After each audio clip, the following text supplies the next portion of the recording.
fans of Animal Planet's long-running and highly popular TV show Finding Bigfoot, today's guest will need no introduction. As a member of the four-person investigation team, Cliff Barackman was the evidence guy, the eternal believer driven by the quest for evidence with his thoughtful recreations and examinations of witness reports. Cliff was seen as the go-to man to discern any evidence that the team came upon. Finding Bigfoot ended in February 2017 and will now live forever in reruns. So I thought we should catch up with Cliff to find out what he's been up to over the last 3.25 years, and I'm pleased to say that Cliff Barackman joins me on the line. Hello, Cliff. Hi, Ray. Thanks for having me on, man. We'll try this again. So everyone at home, we've had technical issues, my fault, Skype fault, everything, but we've got you now. Okay, Ray. Don't worry about it. It's all good. We got you now. So firstly, thank you for taking the time to catch up with us. It's been a very, very long time since we've last spoke at any length, and as I said, the show ended just over 3 years ago. So what's Cliff been up to since? Well, it may have been a long time since we've spoken, but you and I have been corresponding via email off and on through all those years as well.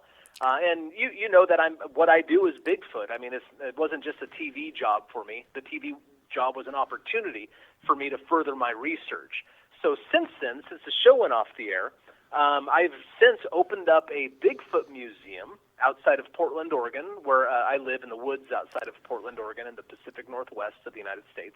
So I've opened up a local Bigfoot museum. It's called the North American Bigfoot Center, and that's been taking up most of my time, certainly all of my money, getting a new business off the ground. I've never done anything like this because I'm a Bigfoot guy. I'm not a businessman, but I'm learning a little bit about business as I go along, and I'm not bankrupt yet. So hopefully this will keep me afloat.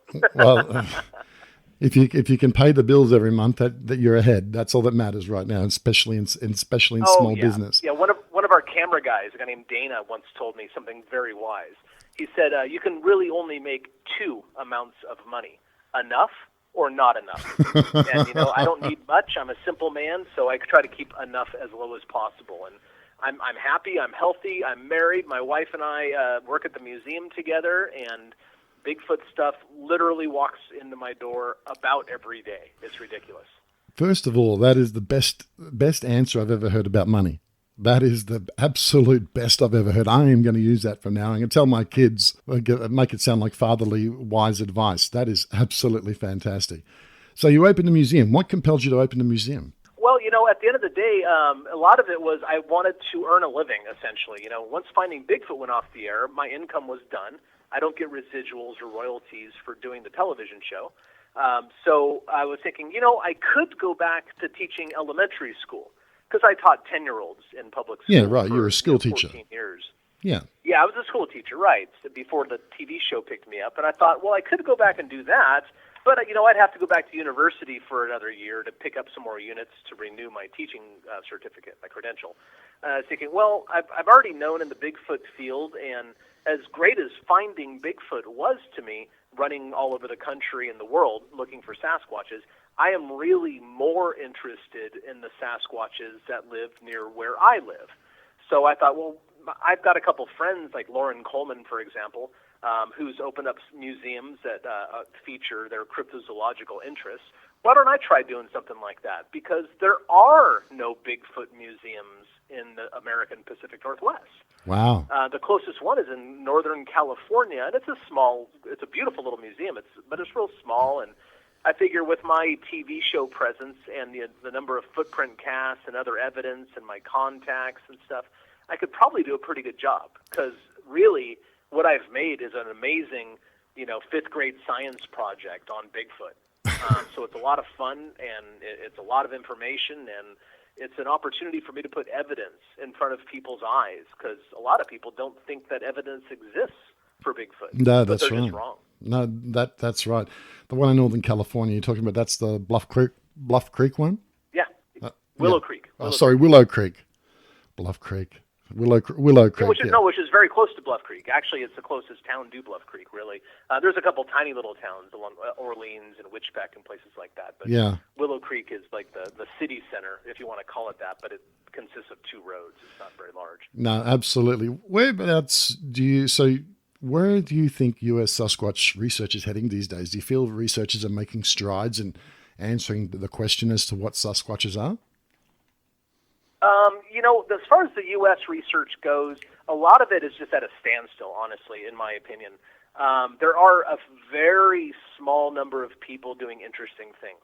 Most people are still chasing sighting reports, and they mostly care about stories. But that we can go back to John Green and just say he did a good enough job doing that. We don't need any more of those, in my opinion. Yeah. I mean, it's interesting, but at the end of the day, what a sighting report tells us that's interesting and informational is where and when a Sasquatch was someplace. Yeah. That's the most important thing about a sighting report, unless the person saw the Sasquatch do something unusual, in which case it gives us a little bit more information about their behavior. But at this point in the game, most Bigfooters are interested in sighting reports. And I don't know why, but they are.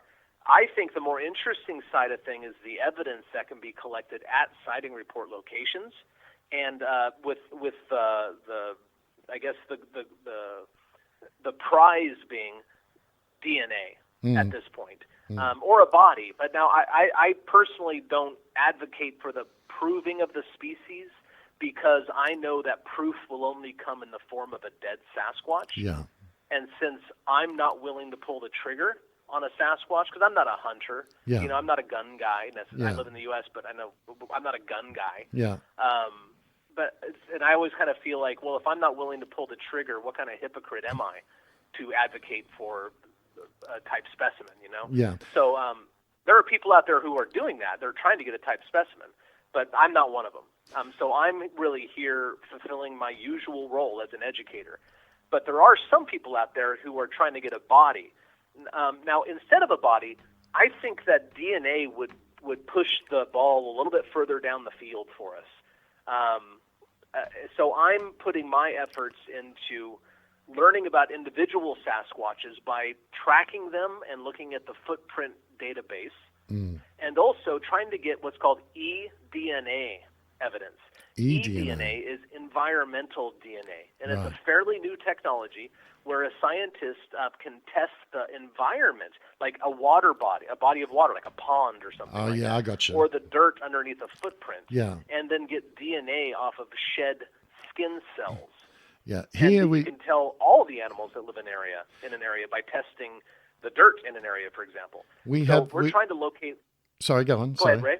I was going to say So we're trying to locate a spot where Sasquatch is frequent, and have evidence for it, of course, and then take samples of things like dirt or something, or a nesting site or something, and then get that tested for eDNA. And if we can get repeated eDNA samples that come up with, like, I don't know what this is, but it's kind of like a person, but different, combined with repeated footprints, combined with possibly even repeated video evidence, then maybe that can alleviate the need for a dead one to prove the species. We have the same DNA test here, except that the geneticists here call it a shotgun test. So what they do is they take they might take a liter of water, and then they just run it through their systems, and they can identify which different animals drank from it. So over here, exactly. That's eDNA. That's exactly what it is. Yeah. Now, of course, those tests are expensive. $5,000 about a test. Well, so that's why we need a lot of evidence to support, like, this is a Bigfoot thing, and it's worth $5,000 to do. Because I don't have $5,000 lying around to throw around willy-nilly. No, who does these days? Not really. Nobody does, and that's where we came to here in Australia. We got guys that want to go out and try to shoot one, but there's a saying here that if you shoot one, you're going to have to be prepared to shoot two or three, because they don't travel alone here. And if you shoot one, you could imagine the husband and wife go down the pond for a drink, and someone takes out the wife, and then husband's going to be pretty upset. And if he sees the hunter, then that hunter is it's not going to end well for him. That's for sure. And so I hear what you're saying, because there's a movement here. Like you said, half want the body, half don't. We've kind of hit a brick wall with the DNA, because we just don't have access to the DNA labs like you do in the United States. So no one has primate primers, for example, the DNA test. We can actually get the DNA extracted. We can send it to like places like the Garvan Institute in Sydney, but the problem is we don't have access to the bioinformatics labs to be able to recompile the data, and let alone someone to reassemble it. So similar sort of thing. We've kind of hit brick walls in terms of furthering that any cause. So, but you say in America, it's come to a bit of a standstill. Yeah, and I think so. But again, I've been called one of the elder statesmen of Bigfoot now, and I'm not even 50 yet. I'll be 50 later. Yeah. So I guess I'm one of the old timers now. So I guess I've also, along with that, become rather jaded about the whole thing, because I see people doing the same things they were doing back in the 70s with no results. Yeah. And they're still doing it. Yeah. And I guess they just enjoy the chase for the chase, but because it's not really doing much about it. To me, I've personally moved on from if these things are real. Rather, that's not the question I'm asking anymore. The question is, like, how do they exist? I want to know about their ecology, about their habits, about what they like and don't like, where they go and why. Mm-hmm. So that's where I'm putting all of my effort at this point, is studying the footprint track database to try to figure out how many individuals that represents. Because if I get a lot of the same tracks, if I get a lot of tracks from the same area, it's likely that many of those tracks are the same animals. Right. So why don't we try to figure out where they go and when they go, and maybe there's a pattern there. And that might help us encounter one in the future. That might help us get that video evidence that will just support any DNA evidence that we get, of course, because it won't prove anything. But I'm interested in learning how they exist, not if they exist. That question is for people who don't understand the subject yet. Yeah. But I'm too far into that. It's unquestionable that they exist. So let's go to the next level. Yeah. How do they live? Yeah. And that's something that a lot of researchers, including myself, have been doing here for a long time, mapping areas, logging the all the signs of activity over a long period of time, building a data map of where and when these things come through. And then, of course, doing a food study with people like Gary Obert, other biologists, and what we call here bush tucker experts about edibles, and trying to understand how they live. Because I think if you understand the food and the shelter and the water sources, then I think you're 3/4 of the way along towards finding them. Yeah, so it always comes down to food, water, and cover. And then, if you get those three things down, you figure, okay, what is it specifically about the food in the area at that time? Yeah. So it comes down to like time of year and weather conditions and a lot of stuff, And that's kind of one of the fun things about Bigfooting for me is that it involves so many different aspects of science, essentially, and learning and, being a naturalist. You can't just learn about tracks. You got to learn about plants. You can't just learn about plants. You got to learn about the geology of an area, so you can find certain sort of minerals. Right. There's just so much to learn. Like, this is going to keep me busy for at least this lifetime. Oh, absolutely. As I said to you before we started, there's been a lot happening here in terms of research and sightings over the last few years. But something interesting, particularly in where I live in the city of Brisbane, especially post-COVID isolation, there's been a number of, shall we say, post-isolation sightings.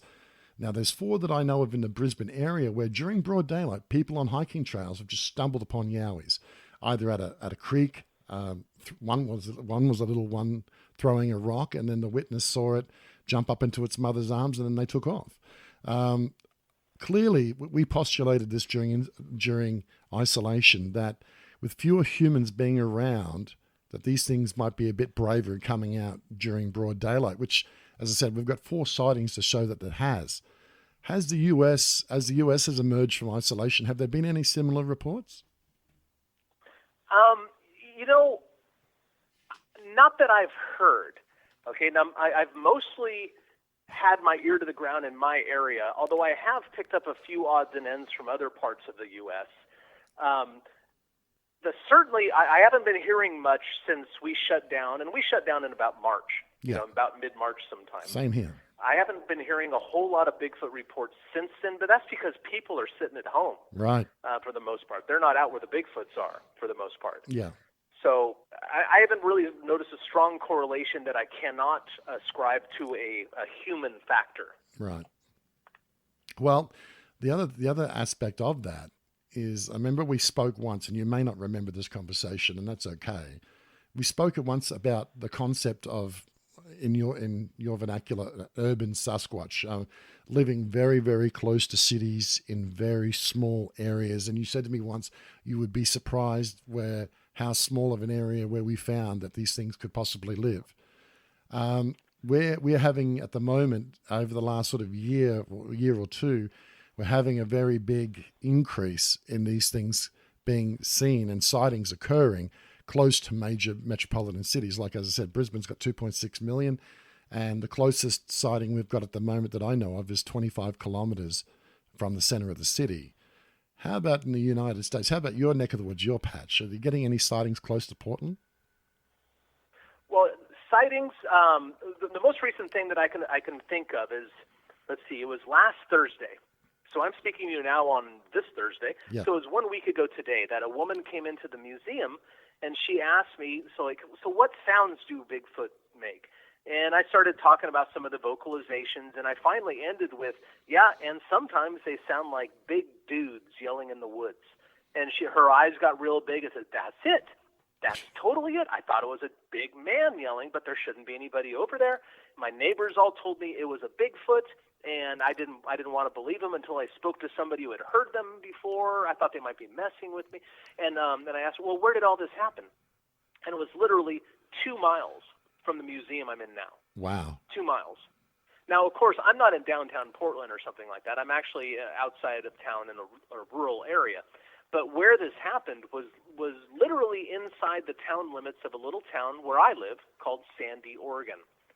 Now, it was on the slopes of the Sandy River, so there's plenty of woods right there. Yeah. But this thing was apparently on the woods on the power line cut, probably less than a half mile from the river, but probably a mile from downtown Sandy, or something like that. Maybe a mile and a half at the most. I've very close to town. Yeah. But it's always been like that. Yeah. They're right under our nose. We just don't notice because they go into ninja mode when they're so close to people. Now, your town of Sandy, how far is that from downtown Portland?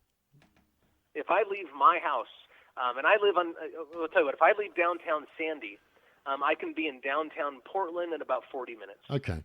So the reason I ask that is because that's similar to quite a number of small towns that we have on our outskirts in relation to Brisbane. And a lot of these, and this is where a lot of the sightings are occurring. So it's very similar to what you just described as me. Is there still... Oh, yeah. I wouldn't be a bit surprised. I think that the Yowie probably has very similar habits to Sasquatches, and I wouldn't be a bit surprised if it's the exact same species. But we have no idea, of course, but that's kind of my guess at this point. No, not unless one of us wins the lottery. You know, yeah, exactly. and then we can get the DNA tests done and everything else as well, which would be very handy. But what we're talking about though, these creatures being able to survive in a small area. What sort of size do you think? What's the smallest sort of area you think one of these things could live? Well, I think like back east, and of course I live on the west coast of America, right? But when I've done my Bigfoot hunts on the east coast, much of the land back there has been deforested, of course. Whereas out west there are huge swaths, hundreds of miles across, of just nothing but great Bigfoot habitat. Yeah. But back east in places like Pennsylvania or Ohio, very often that's not the case. So what you find back there, when you look at satellite pictures on Google Earth or something like that, is you find that there are these chunks of forest, maybe 2 miles by 5 miles. And therein, you can find Sasquatches sometimes. But the key is these little chunks of forests are, in fact, connected to other small chunks of forest. Yeah. By riverways or green belts or railroad tracks or something like that, some sort of pathway. So they essentially go island hopping is a way of thinking about it. Oh, absolutely. Where they hop from one green island to the next. And that's what we're finding here in the outskirts of Brisbane and Sydney, is that the very, very similar things, that they may have been, because of development, locked in this one area, but they can still escape at night through riverways, waterways, and as you say, under highways, green belts, irrigation channels, those sorts of things. And that's what we're finding. We're finding moreover, in the last 3 years, we're finding more and more of these sightings. And it's good to know that it's paralleling with what's happening in America, so that we can, at least if we do the work, that we can have something to draw back on. Let me ask you this, Cliff. Here, there's a couple of documentaries that are going to be coming out in the next 18 months or so, and there's some interesting work being done in Western Australia. As you know, we have at least 2 distinct types, the big Yowie and, of course, the Junjati or brown jackets, as you may remember that they described when you did the episode out here. But in Western Australia, there's a new type that they're starting to find, that they're starting to get evidence of, that could be even smaller than the Junjatis, which stood at around about 3 to 4 feet. Is there still just the one main type of Bigfoot in the United States, or are you finding any other type of physically different Bigfoots across America? I have found, in my opinion, I'll say, because some people disagree with me, of course. Bigfooters tend to be a contentious crew that are rather pig-headed and stubborn, and I include myself in that bunch, by the way. But I think the evidence strongly points to just one species here in North America. Now, of course, they come in all sizes, just like human beings do, and every 8-footer starts out as a 2-footer. So that's the problem there, I guess. But the evidence, therein I point to not only the sighting reports, kind of a soft evidence, but also the footprint casts. The footprint casts indicate it's the same kind of animal, the same kind of foot. There doesn't seem to be anything very different about them. People in the southern United States, down south, they say, but look, they're sometimes they're red down here, sometimes they're smaller down here, sometimes they're more aggressive down here. None of those things make it a different species. No. And also, who knows what kind of individual they saw? Maybe it's just a Bigfoot with little man syndrome, and that's why he's small and in a bad mood. You know what I mean? Yeah. So that doesn't make it a new species. So I'm fairly confident that we're dealing with one species here in North America. What has always amazed me about the footprints in the United States is that they all kind of look the same. You know, whereas here we get similar but different ones of all kinds of different sizes, but we never actually get ones that have the same shape as yours. Ours are more like big duck feet type, with huge balls of the feet across the ball, coming down to a sharp angular sort of heel, and of course big fat toes, and long and fairly long toes, I will admit as well. And that's the one thing that's always amazed me about Bigfoot, is that the feet always seem to be relatively the same. Yes and no. I mean, but the thing about the Sasquatch foot, and very few people I feel really have a good understanding of this, and I've only begun to understand it myself really the last few years.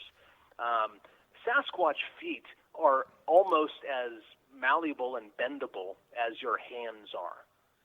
So they're not prehensile necessarily like the other apes, picking up sticks with it and things like that. Right. Although my brother could change the television channel with his toes, so maybe we are a little bit more like that. But you hear what I'm saying anyway. Like they're not grabbing sticks, they're not hanging from trees like the other apes are by their feet. No. But beyond that, they're very, very flexible. And something I point out in my lectures is that the Sasquatch footprint is not the shape of the Sasquatch foot. It's the shape of the damage done to the ground by that foot as the thing walks by. So when you take into account the number of variables that exist, everything from the soil moisture content to the speed with which it was walking, to the slope of the land that it was walking through, even to the direction where the creature was looking at the time, it can give a wide variety of footprint shapes, and some of those are very unusual. So it's hard to say, because I have footprint casts from one individual Sasquatch, about maybe a dozen or so casts from this one animal, and they all look very, very different than one another, or many of them look very, very different. And some of them actually do fan out in a sort of fan-like shape. Yeah, right. That's one of the interesting things. You're saying that a lot of times the Yowie print's kind of a more duck-like footprint shape. Well, we have that here in America as well, and it's just a function of the way that foot interacted with the ground when it left the footprint. That's a great way of thinking about it, is how the foot interacts with the substrate in order to get, as I said, the print is the result of that. And that's fascinating. See, now this is the frustrating thing. See, you're speaking, we're talking each other's language here, because that's the way we both research individually. We embrace science, we embrace process, we embrace technique, we embrace the broader picture. What's very frustrating for me, and I think you may find it as well, that there is we're probably outnumbered 4 or 5 to 1 with researchers who who don't want to take that kind of disciplined, more holistic approach to research. It does get aggravating sometimes, but I also I guess that comes down to sometimes you just have to throw your hands in the air and embrace diversity. Because as long as people are enjoying the subject, I guess that's what it's really about. Yeah. I don't mind hanging out with people or being friends with people who think very differently than I do on a number of subjects, everything from Bigfoot to politics to whatever. I don't care. I think it's important, in fact, to hang out and communicate and share things with people who disagree with you. Right. Because at the end of the day, there is a truth out there about Bigfoot, shall we say. Okay? Yeah. Your situation's more complicated. You might be dealing with more species. But here in North America, there is a Bigfoot species out there. And so there is a truth to be found. And like a good friend of mine, his name is Tom Powell. He's written a couple books on this subject, and he's rather paranormal in his beliefs. Yeah. He's also a very good friend of mine. And he said it once. He goes, Cliff, I'm so glad you're approaching it like a biologist and like you're dealing with an ape or some sort of hominin, because that means I don't have to. You already have that covered. That's a great way of looking at it. The bottom line is we don't really know what it is. And sure, I think Tom is wrong, but to be fair, he thinks I'm wrong. And I'm okay with that. Well, you agree to disagree. Yeah, the evidence is on my side, and we're both having a really good time studying what we like to study.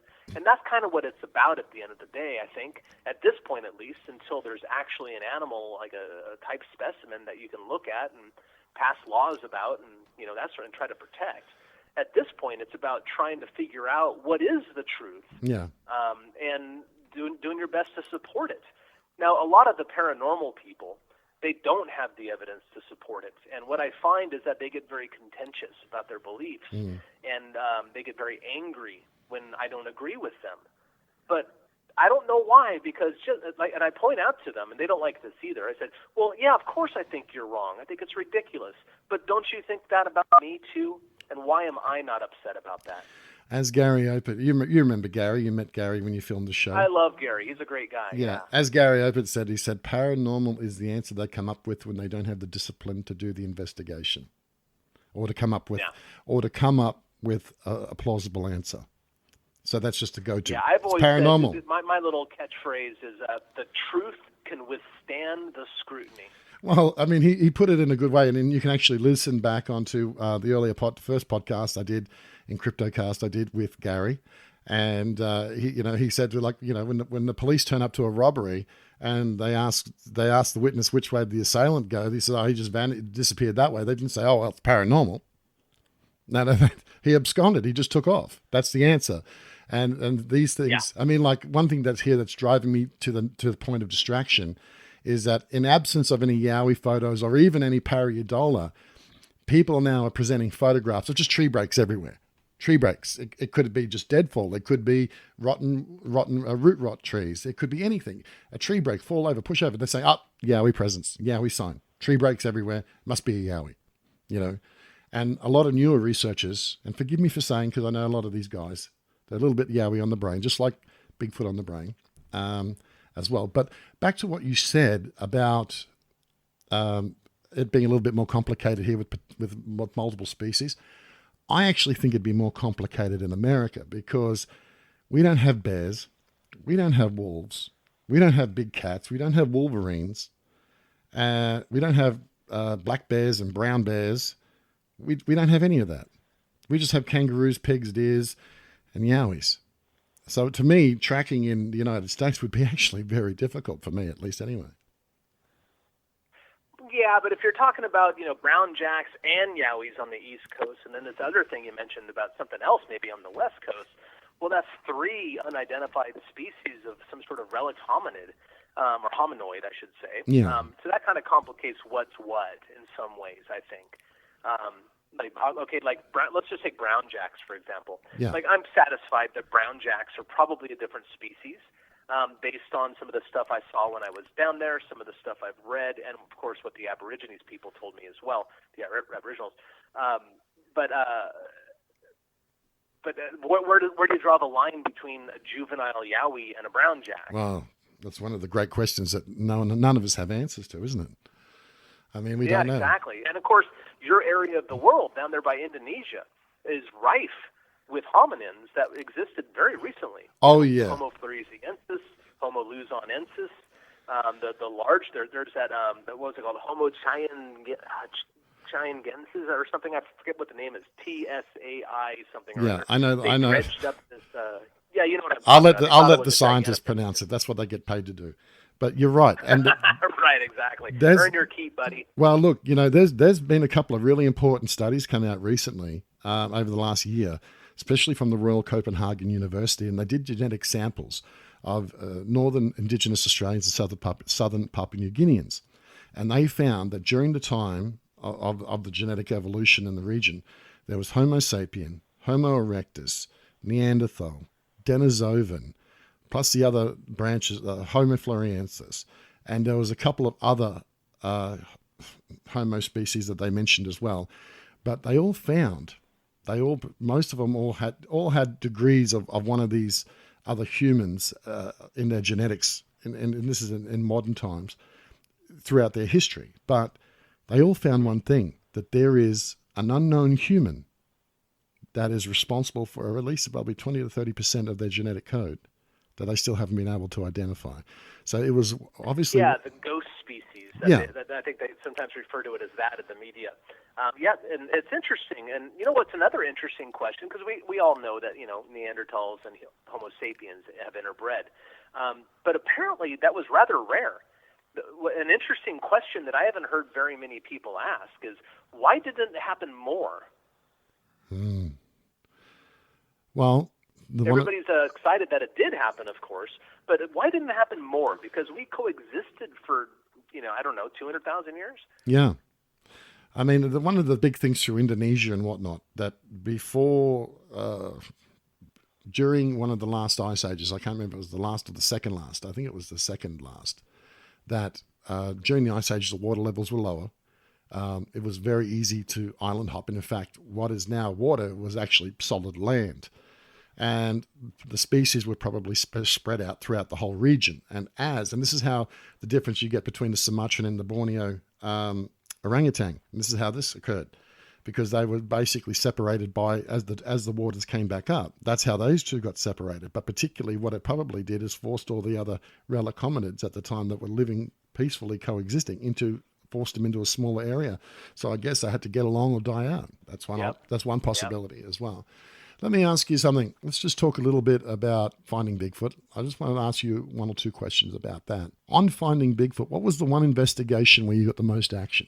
Oh, gosh, that's a hard question, where we had the most action. Because 100 episodes of that show at this point kind of turned into one big mushy memory. Gotcha. Yeah, so it's a little hard, but I will tell you this.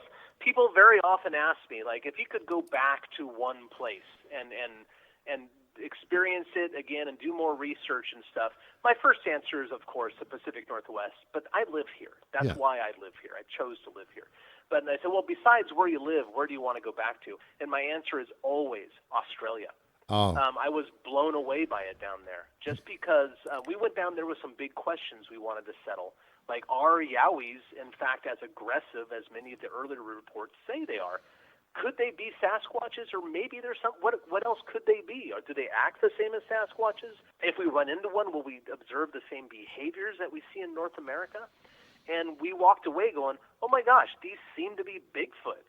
These seem to be Sasquatches. Yeah. And maybe Australians down there would disagree with me, although maybe some would agree with me. But the behaviors that we observed down there, you've seen the episode where I'm clapping back and forth with that one. Yeah. We had a tree pushed down and something yelled at us. That we got a great recording of it down there. Yeah. All those things point to Bigfoot behavior. So Yeah. I was very impressed with it down there, and just also the proximity of how close the Yowie habitat is to populated centers. Yeah. Some places in the U.S. you have to drive 2 hours or whatever to go to a Bigfoot spot. But gosh, in Australia, where we were in Burley Heads, just all right, half hour out of town and you're there. Yeah. It was amazing. Exactly. It was just beautiful. And, of course, the weather and the beaches and everything else about it. I loved Australia. I'd love to come down again. So. Look, as I said to your people that ran the show, because as you know, I was involved in it, you could do 2 seasons worth of Finding Bigfoot down here and still have 10 more years of material. The sightings I of would that. love it. Well,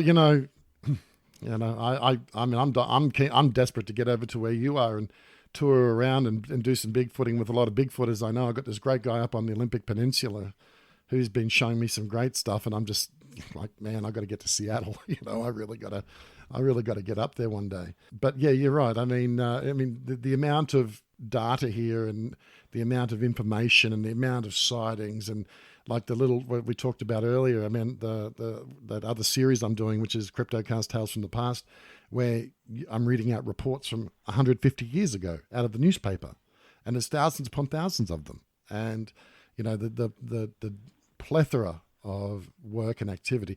The only thing is, unlike America, you can't make a living out of it here, I'm afraid. That's that's the only downside. Well, yeah, I think normally that would be the case as well here in North America, except for the Finding Bigfoot show kind of put Bigfoot back on the map in some ways. Absolutely. Yeah, very fortunate in that case. And I imagine that helps my museum out a lot, too, to know that a lot of people walk in the door and they're very surprised to see me behind the counter. Well, as I said, you're on TV. I thought you'd be living in your mansion and being served by butlers. I go, no, man, this is reality TV. You don't get it. And the great thing, the best advertisements you've got for you is reruns. Finding Bigfoot is on here still every week. And, on our cable channels, when we've got Monster Month, which I think they're happening very soon, they've got Finding Bigfoot, River Monsters, and this new one, which we haven't seen, called Expedition Bigfoot.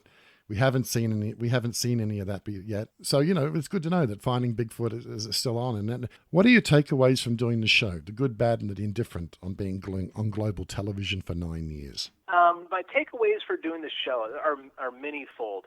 As far as Sasquatches go, I had a really intensive university-level learning experience about them, about the different habitats, their various behaviors, food items, you name it. I through experience, I gained more knowledge about Sasquatches and where they could live, etc., than I think I could have gotten in any other way. 9 years of full-time work looking for Bigfoots was an amazing thing. Also a very, very tiring thing. Another big takeaway is that reality TV shouldn't be called that. Because when I look at the way we film things, we fought tooth and nail to keep it as real as possible. Yeah.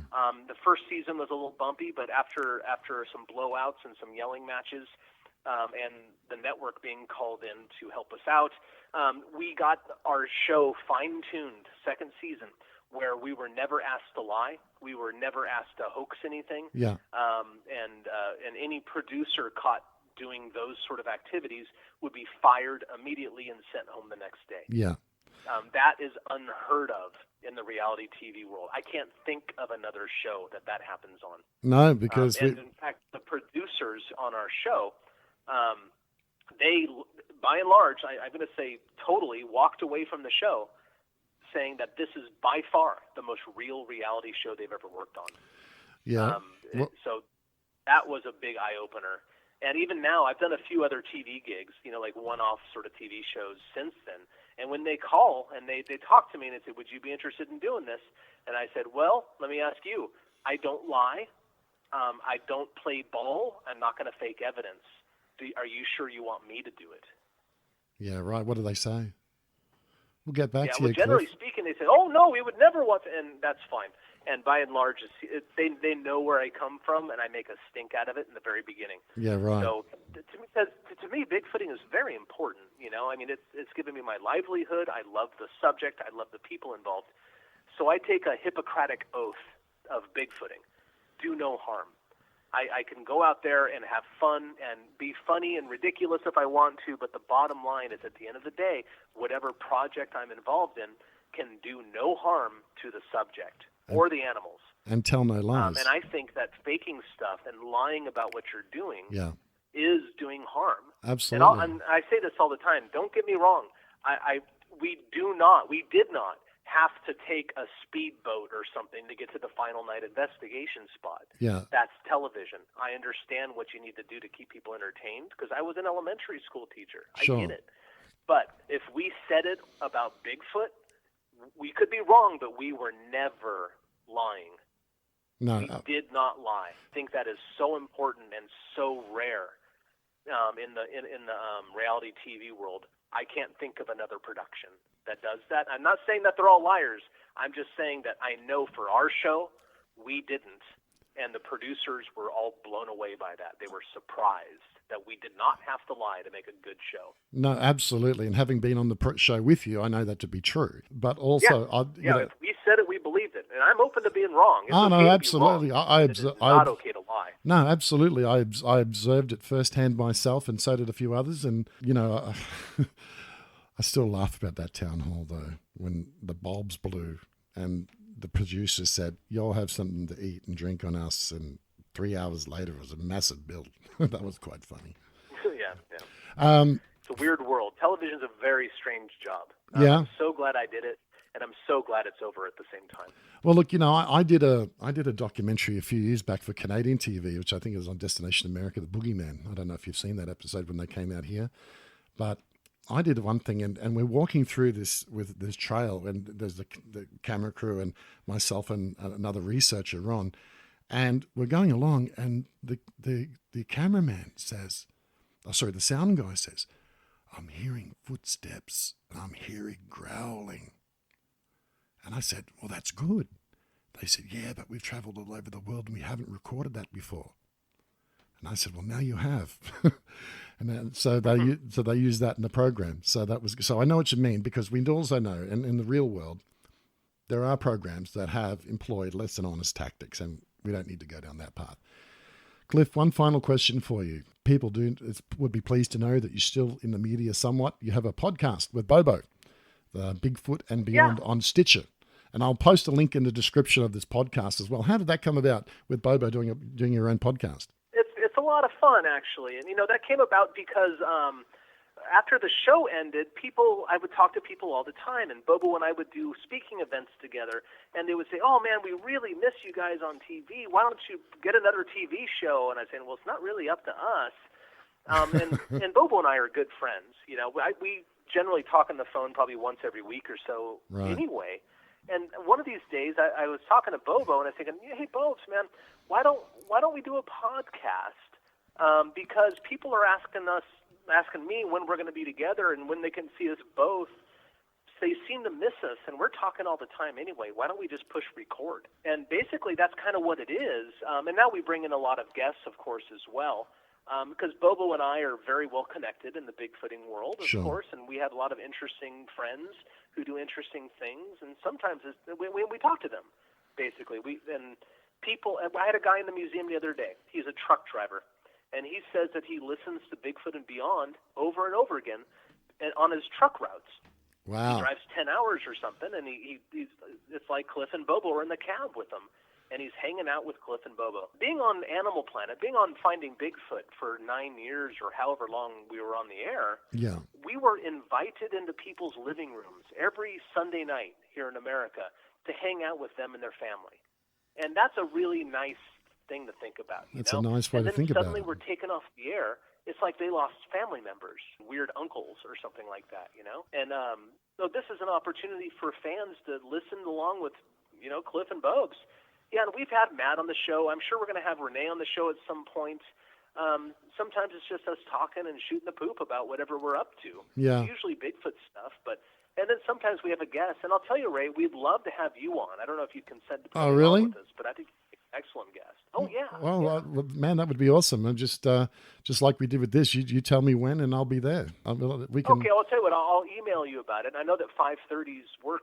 Well, I'll email you about it, and we can schedule something in the next couple weeks. And, that would be great. I mentioned it to Bobo the other day. I talked to Bobo yesterday. Okay. And said, "Hey, dude, I'm gonna hang out with Ray tomorrow on a podcast." He goes, "Oh, dude, we got to get him on," and he was already ahead of me. Yeah, so we're excited to have you on. And man, thank you. Yes. That would would be awesome. That would be good fun. And also because you've got a lot more listeners than I do at the moment. So that would be great fun as well. Oh, we'll plug your podcast. We'll get you as well, man, audience, thank you. so. Thank you very much. Well, look, Cliff, former Finding Bigfoot team member and curator of the North American Bigfoot Center. Thank you for joining me today on CryptoCast, my friend. It was great to talk to you. It was good to talk to you too, Ray. It's been far too long. Yeah, it has. And let's not leave it that long again. Well, in fact, we won't. We'll talk again in a couple of weeks, right? Yeah. Sounds good to me, man. All right, Cliff. Thank you very much.